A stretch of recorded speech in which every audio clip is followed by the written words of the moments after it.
Jumpa lagi di TV. Ya, banyak banget yang minta prosesor AMD yang baru dong, pakai RTX yang baru. Nih, barangnya nih. Ada di sini nih. Lenovo Legion 5 Pro, prosesor laptop gaming AMD terbaru yang seri 5000, GPU GeForce terbaru yang RTX seri 30, dan dia datang dengan layar 16 inci Quad HD, bukan Full HD, Quad HD 165 Hz terbaru. Dan bukan hanya itu keunggulan dari laptop monster ini. Mau tahu apa aja? Yuk kita bahas bareng-bareng.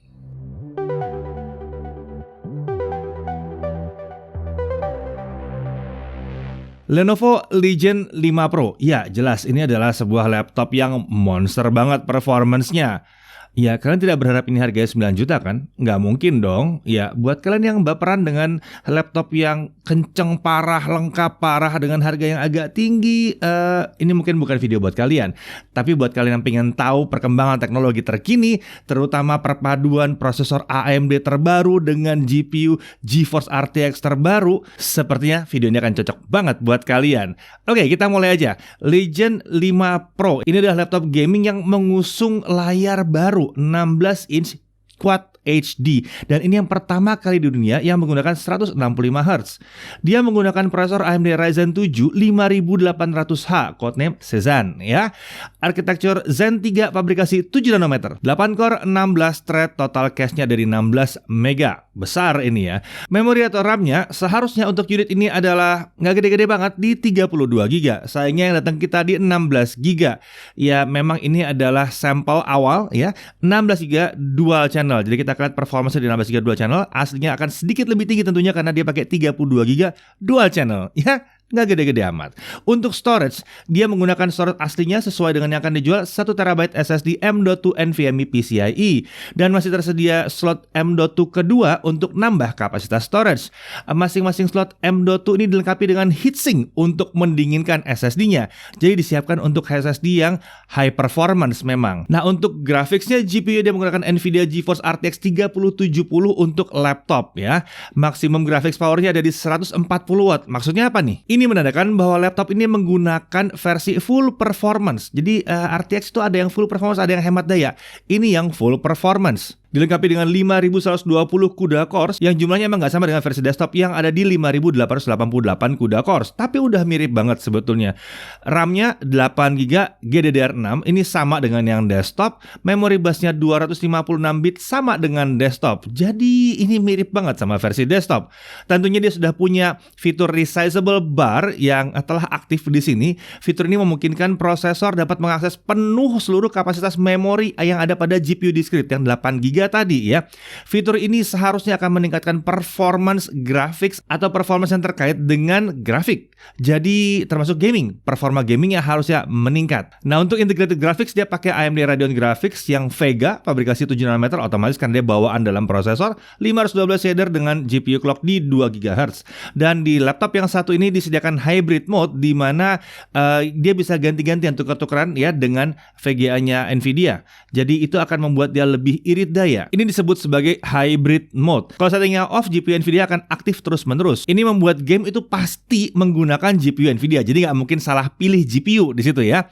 Dan ini membuat Windows 10 juga dapat menggunakan keseluruhan kapasitas RAM dari sistem karena nggak ada yang diambil sama GPU integratednya AMD. Nah, ada setting on di sini. Ini GPU Nvidia dan AMD-nya aktif. Ini membuatnya lebih hemat baterai karena GPU Nvidia tidak perlu hidup terus-terusan. Ini cocok buat jalan-jalan. Tapi memang saat aktif, RAM sistem yang tadi 32GB itu harusnya di sini itu akan kepotong oleh GPU AMD-nya. Untungnya kapasitas yang mau diambil itu memang bisa disetting atau bisa dipilih dari BIOS ya. Ada pilihan 512 MB, 1GB atau 2GB. Yang 2GB ini setting defaultnya. Jadi by default dia ambil 2GB biar kencang juga kayaknya ya. Nah, untuk body form factor-nya adalah clamshell, materialnya aluminium. Untuk desainnya Lenovo Legion 5 Pro ini kembali menghadirkan desain yang klasik banget Lenovo Legion di sini ya. Bentuk dan lekukannya itu ala Legion banget lah ya.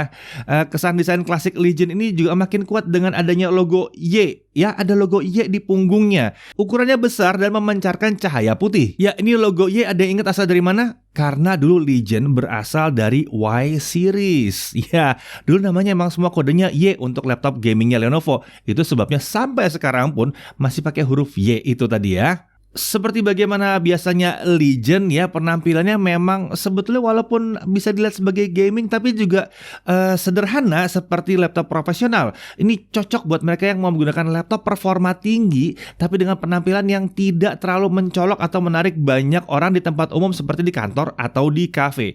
Ini cocok lah ya dengan slogannya Lenovo yang stylish outside, savage inside. Untuk warna dia pakai Storm Grey dengan dimensi panjang 35,6, lebar 26,4 dan ketebalan di sisi paling tipis 2,17, sisi paling tebal di 2,68 cm. Untuk bobotnya, laptopnya ini 2,56 kg dengan charger 891 gram. Bobot chargernya emang agak berat tapi wajar karena ini charger yang high performance di 300 watt.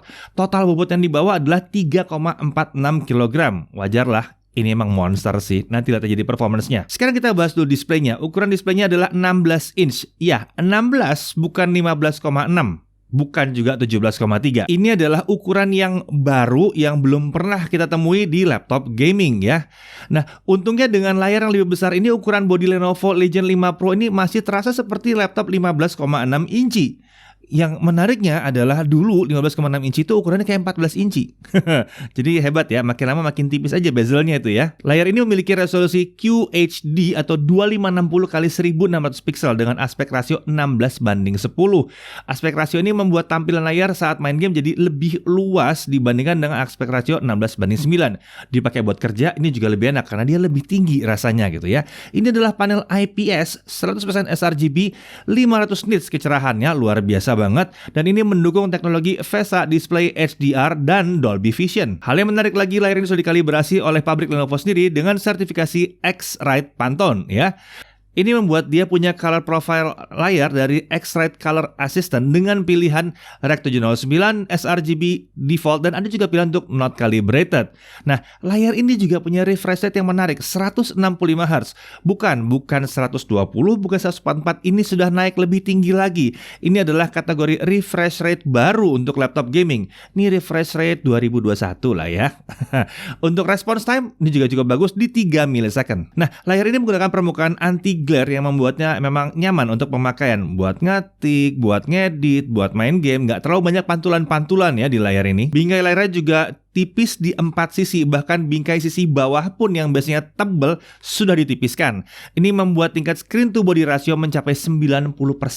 Nah, pada bingkai atas bagian tengah itu ada notch-nya. Ya nggak cuma HP doang ada notch, ini juga ada notch-nya yang memudahkan pengguna untuk membuka layar dan sekaligus itu jadi tempat kamera 720p 30 fps-nya. Untuk audio dilengkapi dengan 2 buah speaker di posisi samping kanan kiri mengarah ke bawah, mengarah ke meja jadinya ya. Disediakan software Nahimic untuk mengatur audio profile. Nah, software ini juga menyediakan fitur sound tracking yang menampilkan overlay radar saat bermain game. Jadi dia ngasih tahu arah datangnya suara. Ini curang apa enggak ya sebetulnya ya? Oh, anyway, kualitas suaranya juga lumayan oke. Oke, untuk laptop gaming sekelas ini yang gede ini oke banget. Memang bukan yang paling menggelegar, tapi jangan dibandingkan dengan laptop-laptop tipis.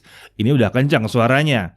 Nah, untuk konektor dan tombol kita bisa lihat di sisi kiri ada satu Type-C USB 3.2 Gen 2 yang 10 Gbps. Ini mendukung display out dan protokol DisplayPort juga. Lalu ada satu 3,5 mm audio combo jack. Di sisi kanan ada kamera e-shutter switch. Ini digunakan untuk mematikan kamera laptop biar nyaman. Jadi ini shutternya di sebelah kanan ya. Kalau ini di switch, Windows bahkan tidak bisa mendeteksi bahwa ada modul kamera. Iya, benar-benar di switch ya. Kemudian ada satu USB 3.2 Gen 1 yang 5 Gbps. Nah, mana port yang lain? Tentunya seperti biasa di bagian belakang. Ada 1 gigabit Ethernet, ada satu Type-C USB 3.2 Gen 2 yang 10 Gbps. Ini sudah support power delivery, support display out dengan protokol DisplayPort juga di sini ya. Lalu ada 2 port USB 3.2 Gen 1 yang 5 Gbps. Masih ada lagi satu HDMI atau HDMI port di sini. Lalu ada lagi USB 3.2 Gen 1 yang 5 Gbps yang sudah mendukung fitur always on. Dan tentunya ada satu DC-in untuk ngecas. Ya, terlihat di sini bahwa Lenovo sangat memperhatikan penempatan setiap konektor agar area kanan dan kirinya laptop ini bebas dari kabel-kabel yang bisa mengganggu ya. Untuk konektivitas wireless dia menggunakan modul Wi-Fi 6 AX200. Ya, otomatis support Wi-Fi 6 atau Wi-Fi 6, support multi-user MIMO dan gigabit Wi-Fi, dan juga support Bluetooth 5.1. Untuk keyboard dia menggunakan Legion True Strike Gaming Keyboard. Ini adalah gaming keyboard terbaru dari Lenovo dengan tipe soft landing ya. Baseplate keyboard ini sekarang sudah pakai area kayak peredam kejut gitu ya, jadi kayak shock gitu ya, sehingga memberikan sensasi kalau dipencet tuh dek gitu, ada soft landingnya kalau saat tombol ditekan dengan kencang dan penuh gitu. Nah, desain seperti ini diklaim akan memberikan pengalaman yang lebih baik saat menggunakan keyboard, baik main game maupun mengetik. Harusnya gitu ya. Sementara itu untuk travel distance-nya juga lumayan oke di 1,5 mm, jadi ngetik enak ya, nggak terlalu tipis gitu rasanya. Dia sudah mendukung teknologi N-key rollover dan 100% anti-ghosting. Ini dilengkapi juga dengan tombol numpad di sisi kanan. Hal yang menyenangkan di sini adalah tombol panahnya. Ini semua sama besar ukuran tombol panahnya. Biasanya kalau di laptop tipis tuh sudah ada yang dipotong-potong jadi kecil-kecil banget ya. Dan setiap tombol ini katanya sudah dilapisi dengan lapisan khusus anti minyak dan anti abrasi, membuat dia tidak mudah aus untuk pemakaian jangka panjang. Nah, keyboard ini dilengkapi juga dengan lampu backlit warna putih dengan 2 tingkat kecerahan. Ya, backlit-nya putih, bukan RGB. Ini membuat penampilan jadi sederhana dan profesional. Tingkat kecerahan ini bisa dirubah dengan tombol function plus spacebar seperti biasanya laptop Lenovo. Untuk touchpad posisinya sejajar dengan tombol spacebar. Ini Lenovo banget ya, ngetik jadi nyaman karena ya memang harusnya sejajar dengan spacebar. Kalau terlalu ke tengah body malah jadi ngetik itu nanti kena-kena gitu ya. Kalau yang ini aman. Dan touchpad ini juga sudah menggunakan Windows Precision Driver. Oke, kita masuk ke pengujian performance-nya. Ada 3 opsi performance profile yang bisa dipilih melalui thermal mode di software Lenovo Vantage. Pilihannya adalah yaitu performance mode di mana lampu pada power button jadi merah, lalu ada balance mode, lampunya jadi putih, ada quiet mode, lampunya jadi biru. Opsi performance ini sebetulnya bisa juga dirubah dengan function plus huruf Q. Itu yang paling cepat sih sebenarnya ya. Nah, pada saat kita pakai balance mode, berskornya atau skor tertingginya itu mencapai 2058 poin dan bisa naik lebih tinggi ke 2186 poin saat performance mode dipakai. Nah, berskor ini tergolong tinggi sekali dan tidak banyak prosesor 8 core 16 thread di laptop yang mampu mencapai skor setinggi ini. Sementara itu untuk performance yang bisa dipertahankan di balance mode, itu prosesornya masih bisa bertahan di antara 2000 sampai 2020 poin. Ini lagi-lagi performance yang mantap banget. Di performance mode kita bisa lihat dia bisa bertahan di sekitar 2130 sampai 2150 poin. Terlihat bahwa performance yang dipertahankan ini nggak jauh dari performance maksimumnya. Ini menandakan minimumnya gejala yang namanya throttling performance di laptop yang satu ini. Oke, mari kita masuk ke pengujian 3D aja langsung ya. Blender 2.92. Kita coba rendering time-nya pakai BMW 27 Scene. Resolusinya 1920x1080, render resolusinya ada di 50%. Kalau kita pakai prosesornya saja, dia selesai dalam waktu 3 menit 20 detik. Dan kalau kita pakai GPU-nya yang maha kencang ini, selesai dalam kurang dari 30 detik, 29 detik aja. Kemudian kita pindah sekarang ke Adobe Premiere sisi 2021. Ya, sekarang kita pakai 2021 karena software resmi kita harus ngupgrade ke 2021. Kita lihat exporting video untuk skenario 4K to 4K, kita pakai video 4K 60, 2 menit 7 detik, ada editing, ada color correction dan lain-lain ada di situ. Lalu kita coba render. Kalau pakai software doang atau pakai prosesor doang, dia selesai dalam waktu 12 menit 17 detik. Agak lama ya untuk video 2 menit ya. Nah, kalau kita pakai GPU-nya terbaik kudanya, dia akan jadi 2 menit 8 detik. Ini hampir selama videonya sendiri yang 2 menit 7 detik. Mendingan begini ya, lebih kencang. Lalu kalau resolusinya adalah Full HD 60 fps juga, video akan selesai di render dengan software atau prosesor doang di 4 menit 41 detik. Sementara itu pakai CUDA atau pakai GPU-nya, dia selesai dalam waktu 51 detik. Oh ya, kalian gak usah pusing aktifin CUDA-nya karena harusnya kalau resmi begitu diinstal dia sudah tahu ada CUDA, dia langsung aktifkan, nggak perlu diaktifin manual. Nah, kemudian kita akan masuk ke gaming, tapi sebelumnya kita mau lihat dulu performance dari GPU-nya sendiri. Kalau kita lihat dengan 3D Mark si laptop ini RTX 3070-nya punya skor 6825 poin. Sementara itu kalau kita bandingkan dengan RTX 3060 Ti untuk desktop tapi itu ada di 7228 poin. Jadi ada sekitar 5,9% performance perbedaannya ya. Jadi anggaplah ini mirip dengan 3060 Ti untuk desktop. Mirip-mirip ya. terlalu tipis bedanya. Oke, kita masuk ke gaming. Dota 2 2560 x 1600 pixel. Iya ya, kita nggak pakai Full HD, kita pakai resolusi layarnya aja. Sayang dong, layarnya udah QHD ya. Nah, quality preset ada di fastest rendering scale di 100%, scene berat itu ada 130 sampai 140 fps, sementara kalau ringan 210 fps. Masih ingat resolusinya bukan Full HD ya, di QHD ya.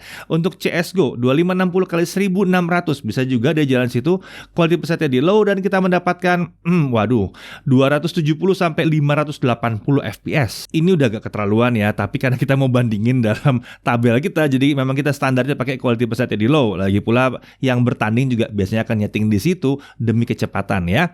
Kemudian Genshin Impact versi 1.4, banyak banget yang nanya, saya nggak tahu kenapa kan ini keentengan banget. 2560 x 1600 pixel, rendering scale-nya 1,5 kali. 1,5 bukan 1 kali ya. Quality settingnya maksimum, nggak gerak di 60 fps ya, karena dia mentok di 60 fps, dia nggak bisa lebih lagi. Jadi nggak gerak sama sekali sih Genshin Impact 1.4 ini ya. Kemudian beralih ke game balapan, Forza Horizon 4, lagi-lagi 2560 x 1600 pixel, quality presetnya taruh di ultra aja lah ya, taruh di ultra 115 sampai 130 fps. Kalau turunin dikit mungkin gampang ya ngesync dengan layarnya. Nah tapi ini 115 sampai 130 fps udah kencang banget. Kemudian kita beralih ke game yang berat banget. Ini Shadow of the Tomb Raider. Apalagi kalau mau jalan di 2560 x 1600, ini berat ya. Quality presetnya di highest, RTX-nya di medium, kita dapat 70 sampai 90 fps. Kok kayak enteng?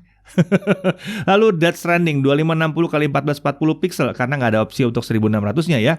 Quality presetnya very high, di LSS di quality mode, dan kita masih dapat 110 sampai 130 fps. Nggak ada masalah, enteng lagi. Lalu Game Control 2560 x 1600 pixel, quality preset di high, ray tracingnya di high, di LSS kita on kan, dan kita masih bisa dapat 40 sampai 55 fps. Lagi-lagi gamenya enak untuk dimainkan. Lalu game yang memberatkan sistem, Assassin's Creed Valhalla 2560 x 1600, quality presetnya di very high, dia masih dapat 60 sampai 70 fps, dan drop frame sesekali di rentang 50 sampai 60 fps. Tapi ini cuma 50 sampai 60 loh. Itu drop frame-nya di situ.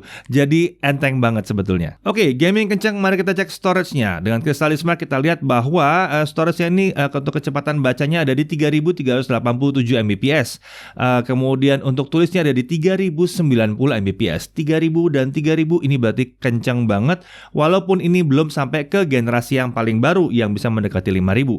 Tapi terus terang 3000-an aja udah kencang banget sih, luar biasa. Oke, mari kita masuk ke pengujian baterai. Baterainya ini kapasitasnya adalah 80 Wh dengan setting berat 50%, volume 20% di balance mode, resolusi layar tetap di 2560 x 1600. Kita coba video playback dengan resolusi 1080p ya. Videonya yang 1080p, layarnya QHD ya. Kalau hybrid mode dimatikan, di mana GPU Nvidia aktif terus, dia baterainya akan habis di 3 jam 30 menit atau sekitar 3 jam 28 menit pasnya ya.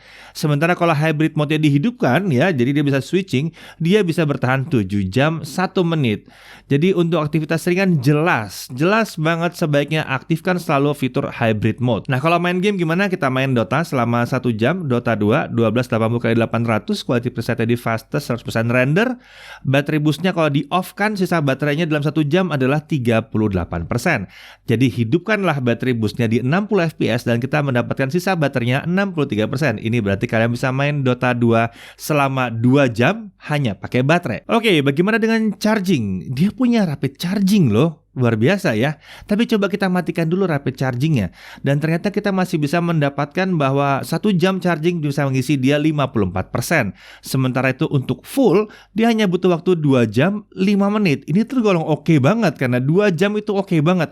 2 jam sampai 2 jam 45 atau 2 jam setengah itu termasuk yang oke buat sebuah laptop besar seperti ini. Jadi menarik, kalau rapid charge-nya dihidupkan bagaimana? Lenovo klaim 50% akan terisi dalam 30 menit. Tapi seperti biasa, kamu tahu kan, Lenovo selalu berbohong. Ya, dalam 30 menit dia terisi bukan 50 tapi 66%. Sementara itu untuk bikin dia penuh dari 0 sampai 100% hanya butuh waktu 1 jam 14 menit. Ini super kencang banget. Ini enak banget memang ya. Di sisi yang lain, umur baterai ini masih bisa diperpanjang juga dengan mengaktifkan fitur conservation mode yang juga tersedia di Lenovo Vantage. Ini akan membuat baterai yang diisi hanya sampai mentok 55-60% saja. Ini penting pada saat charger dicolok terus-terusan dan kalian bekerja nyolok terus ke charger ya. Oke, sekarang mari kita bahas sistem pendinginnya. Dia menggunakan sistem pendingin terbaru yaitu Legion Cold Front 3.0.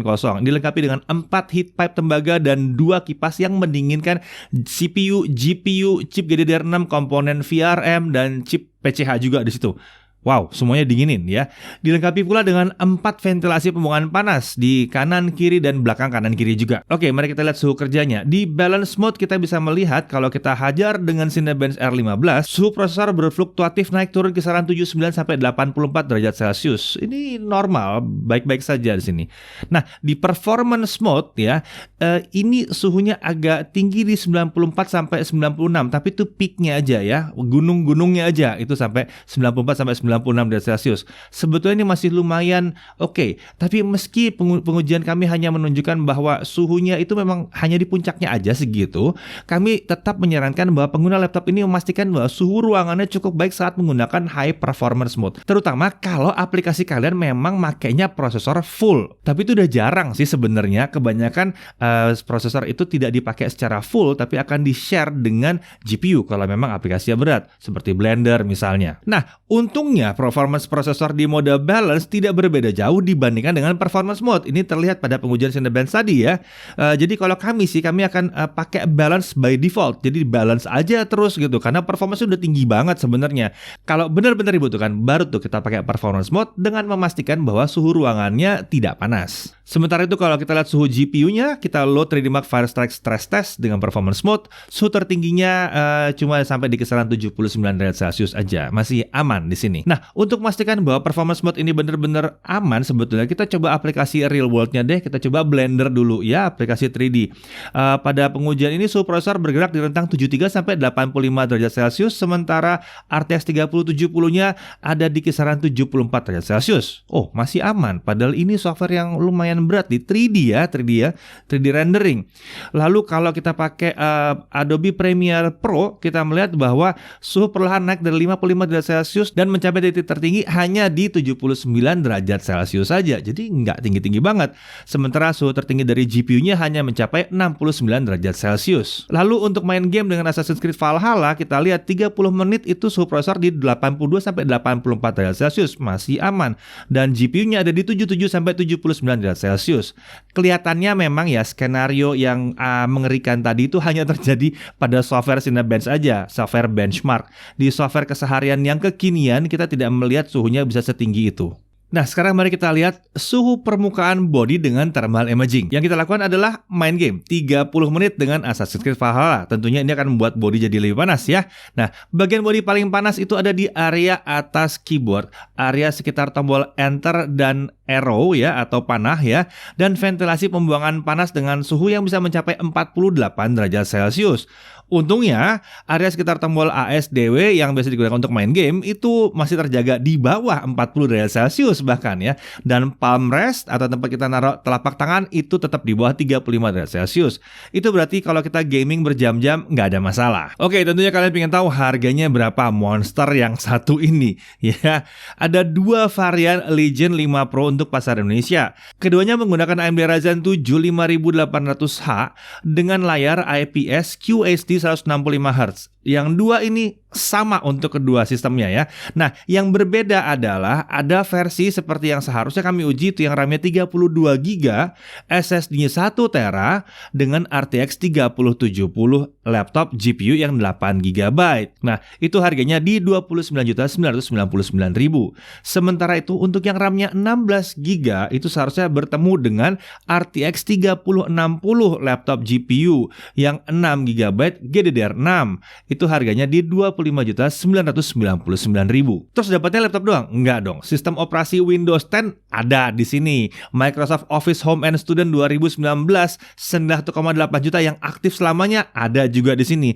Dan masih ada lagi, ada Legion M300 RGB gaming mouse, ada Legion H300 stereo gaming headset, ada Legion Recon gaming backpack juga. Jadi lengkap lah, siap gaming. Atau siap video editing, ya terserah lah kalian mau pakai ini buat apa ya. Nah, dia juga datang dengan garansi premium care selama 3 tahun yang dilengkapi dengan accidental damage protection. Ya, jadi ADP ini adalah proteksi terhadap kecelakaan seperti jatuh dari meja, keretakan pada panel LCD, keyboard mati, korsleting listrik, jatuh nggak sengaja. Dan ini ditanggung bukan 1 tahun, bukan 2 tahun, ditanggung selama 3 tahun, 100% ditanggung, dan ini bisa diklaim berkali-kali. Selama kalian tidak ngeklaim di part yang sama berulang-ulang kali ya. Ya kalau misalnya layar kalian pecah 3 kali berturut-turut, agak ada yang salah sama kalian sendiri sih sebetulnya ya. Untuk part yang sama itu maksimum diklaim 2 kali. Dan oh ya, Lenovo juga memberikan layanan terbarunya itu Legion Ultimate Support untuk Legion 5 Pro ini selama 3 tahun. Dengan tagline dari gamer untuk gamer, ini memungkinkan pelanggan untuk mendapatkan saran dari seorang teknisi yang juga gamer dalam hal peningkatan software dan optimalisasi hardware yang dapat dihubungi kapan saja. 24 jam sehari, 7 hari seminggu, 365 hari dalam setahun. Kalian bisa pakai fitur chat, telepon toll free, ataupun email. Jadi kayak ada personal assistance-nya begitu ya.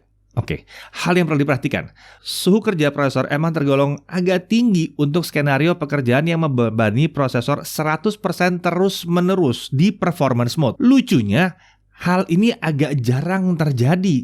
Kita nyobain beberapa aplikasi dan kita nggak nemu. Cuman aplikasi sintetik itu aja yang menghajar 100% terus-menerus. Jadi kalau mungkin kalian ketemu aplikasi tua, mungkin bisa kayak begitu. Makanya pakai yang baru-baru aja. Nah, solusinya apa? Sebetulnya untungnya ada balance mode yang menawarkan suhu kerja lebih rendah dengan performance yang mirip-mirip aja sebenarnya, tetap kencang-kencang juga. Sementara itu, kalau kalian pakai hybrid mode aktif, ingat tadi yang 2 VGA hidup bareng gitu ya, kapasitas RAM-nya akan kepotong sekitar 2 GB. Ya, tapi kalian juga masih bisa nyetel itu dari dalam BIOS, dan sebetulnya itu membawa keuntungan tersendiri kalau kalian lagi tidak di rumah atau lagi dibawa jalan, karena tadi lebih bisa bertahan lama baterainya. Dari sisi yang menariknya, laptop ini datang dengan layar yang unik sekali, 16 inci, bukan 12,6, aspek rasio 16:10, lebih luas dari yang biasanya digunakan, dengan bodi laptop yang tidak terasa lebih besar, tetap sama-sama aja. Dan layar ini adalah IPS 100% sRGB, refresh rate-nya 160Hz pula, sudah di-tuning pula warnanya, siap untuk gaming kompetitif. Jadi kita bisa menikmati kualitas visual game AAA juga maksimal di sini, siap untuk content creation. Dia pakai prosesor yang kenceng, AMD Ryzen yang Zen 3 dengan jumlah core yang masif banget, yang membuatnya cocok untuk gaming dan content creation tentunya. Ditenagai dengan RTX 3070 laptop GPU, game kompetitif di ratusan FPS bisa, game AAA rata kanan bisa, fitur resizable bar-nya udah aktif, jadi udah optimal ya. Siap untuk akselerasi software content creation yang baru-baru, oke banget bisa gitu. Lalu kapasitas RAM dan SSD-nya cukup masif ya. RAM-nya cuma 32 GB, SSD cuma 1 tera sih. Kapasitas storage-nya bahkan masih bisa tambah lagi, dan tersedia pendinginnya pula. Ini menarik sekali ya. Dia pakai gaming grade keyboard di sini. Daya tahan baterainya juga lumayan oke sih sebenarnya ya kalau pakai hybrid mode. Pengisian baterainya cepet banget, rapid charge seperti biasa. Lenovo tukang bohong kalau urusan rapid charge ya. Lalu jumlah dan jenis konektornya melimpah, Wi-Fi 6, Bluetooth 5.1, bonus peripheral gamingnya juga lengkap tadi ya. Bonus Microsoft Office 1,8 juta itu juga ada. Garansi premium care juga panjang 3 tahun, ADP-nya juga lengkap, dan ada layanan Legion Ultimate Support pula di situ. Ya, jadi Legion 5 Pro ini merupakan penawaran yang menarik untuk laptop gaming di bawah 30 juta rupiah. Tidak hanya menawarkan performa keseluruhan yang tinggi banget di kelasnya, Lenovo Legion 5 Pro ini juga menawarkan banyak bonus menarik. Ya, setelah nyobain ini kita emang speechless sih. Hanya bisa bilang selamat datang monster barunya Lenovo Legion. Saya Dedi Irfan, Jagat Review TV.